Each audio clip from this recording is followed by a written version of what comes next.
Programang ito ay rated SPG, striktong patnubay at gabay ng magulang ang kailangan. Maaaring may masiselang tema, lengguwahe, karahasan, sexual, horror o droga na hindi angkop sa mga bata.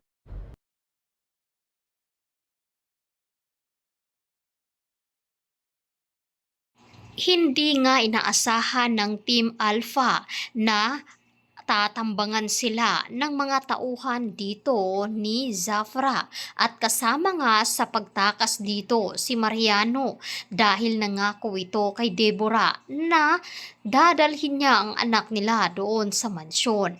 At dahil dito ay walang kalaban-laban ang Team Alpha dahil hindi nga nila napaghandaan na marami palang tauhan ng mga Zafra dahil sa pagtimbre dito ni Pia.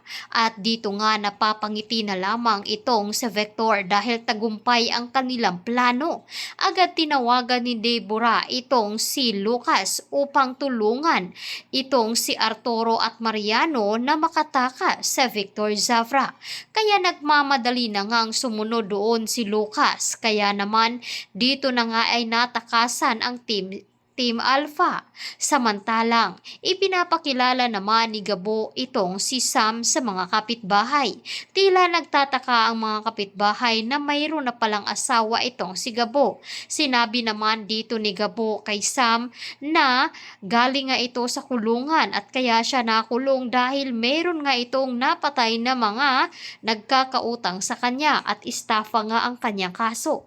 Walang kamalay-malay itong si Gabo na nagpapanggap lamang itong si Sam. At dahil dito ay ang akala naman dito ni Gabo ay wala nga maaalala ito. Kaya sinakyan naman dito ni Sam ang pagpapanggap. Kaya nagtataka naman itong si Sam kung bakit walang nababanggit ang tungkol kay Zafra. At dito na nga ay silos na silos naman itong si Tikla sa kanyang nakikita dito kay Gabo. At dahil dito ay nangako naman itong si Gabo kay Tikla na nagpapanggap lamang ito dahil may amnesia nga itong si Sam at gusto lamang niyang tulungan. Mahuhulog nga ba si Sam sa patibong dito ni Gabo?